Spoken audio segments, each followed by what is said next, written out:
हरे कृष्ण, क्या तुम सब भी मन की शांति और भक्ति ढूंढ रहे हो? तो चलो मिलकर श्याम सुंदर दास यूट्यूब चैनल पर भक्ति की राह पर चलते हैं। यहाँ हम सब मिलकर भगवान कृष्ण की लीलाओं का बखान करेंगे। अगर तुम्हें वीडियो अच्छी लगे तो चैनल को सब्सक्राइब करना मत भूलना और घंटी का निशान दबा देना ताकि नई वीडियो की खबर तुम्हें मिलती रहे। हर वीडियो में हम कृष्ण की मस्त कहानियां और भजन सुनेंगे जो हमारे दिलों को खुशी और सुकून से भर देंगे। हरे कृष्ण कृष्ण कृष्ण हरे हरे, हरे राम राम राम हरे हरे। तो आओ हमारे साथ भक्ति के सफर में शामिल हो जाओ और कृष्ण के प्यार में गोते लगाओ। सब्सक्राइब करना याद रखना और दोस्तों के साथ भी शेयर करना।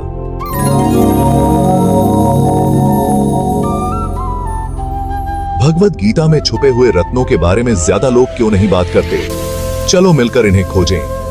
भगवद गीता सिर्फ एक धर्म ग्रंथ नहीं है, ये जिंदगी की सबसे बड़ी चुनौतियों के लिए एक कालातीत मार्गदर्शक है। अपना मकसद ढूंढने से लेकर भीतर की शांति पाने तक इसकी समझ गहरी और बदलने वाली है। सोचो, ब्रह्मांड से बातचीत हो रही हो, जहां आपके हर सवाल का जवाब काव्यात्मक लेकिन आसान सलाह में मिल जाए। चाहे आप स्ट्रेस से जूझ रहे हो, अर्थ खोज रहे हो या संतुलन चाहते हो, गीता की शिक्षाएं स्पष्टता और पूर्णता का रास्ता दिखाती हैं। तो इंतजार क्यों? गीता के अनसुने रहस्यों में गोता लगाओ और इसके प्राचीन ज्ञान को अपना रास्ता रोशन करने दो।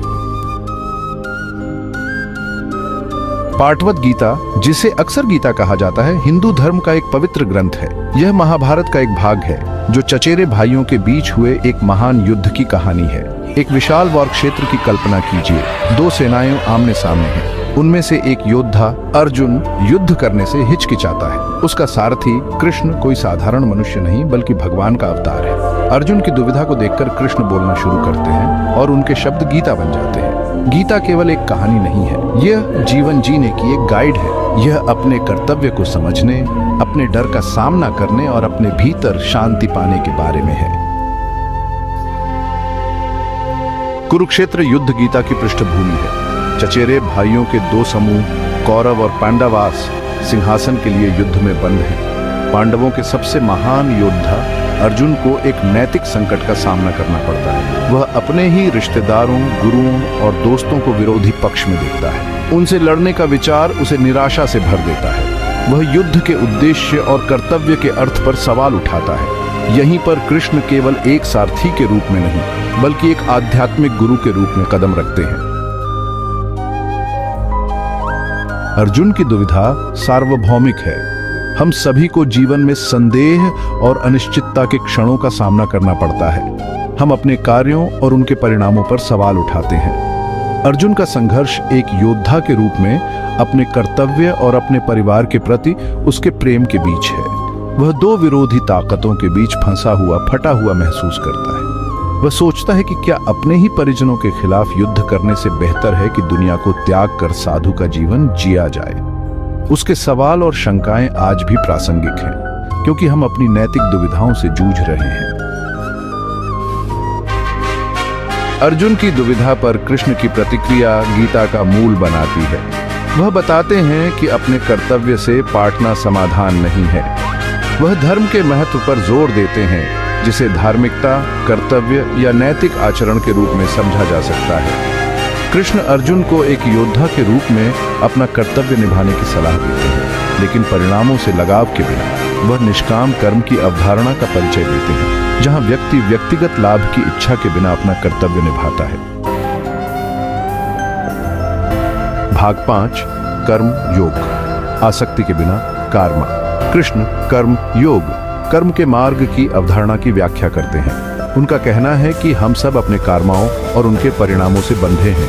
हालांकि हम अपने कर्माओं के फल के प्रति आसक्ति के बिना अपने कर्तव्यों का पालन करके खुद को कर्म के चक्र से मुक्त कर सकते हैं। इसका अर्थ है कि जो सही है उसे करना, इच्छा, लालच या असफलता के डर से प्रेरित हुए बिना। कृष्ण इस बात पर जोर देते हैं कि निस्वार्थ कर्म ही आध्यात्मिक विकास और मुक्ति की कुंजी है। भाग 6, ज्ञान योग, ज्ञान का मार्ग। कर्म योग के अलावा कृष्ण ज्ञान योग अर्थात ज्ञान के मार्ग की भी बात करते हैं। इसमें वास्तविकता की वास्तविक प्रकृति को समझना शामिल है। कृष्ण अर्जुन को अपना दिव्य रूप प्रकट करते हैं, जिससे उन्हें सभी चीजों की विशालता और परस्पर संबंध दिखाई देता है।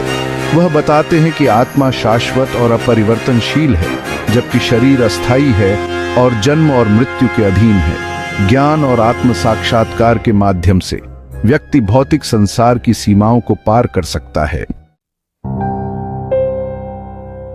भाग 7 भक्ति योग, भक्ति का मार्ग। गीता में भक्ति योग, भक्ति के मार्ग पर भी प्रकाश डाला गया है।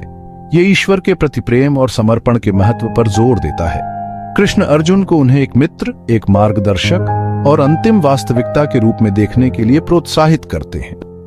वह विश्वास और भक्ति की शक्ति पर जोर देते हैं। भक्ति योग, प्रेम, समर्पण और ईश्वर में पूर्ण विश्वास के माध्यम से मुक्ति का मार्ग प्रदान करता है। यह सभी के लिए खुला मार्ग है, चाहे उनकी सामाजिक स्थिति या बौद्धिक क्षमता कुछ भी हो।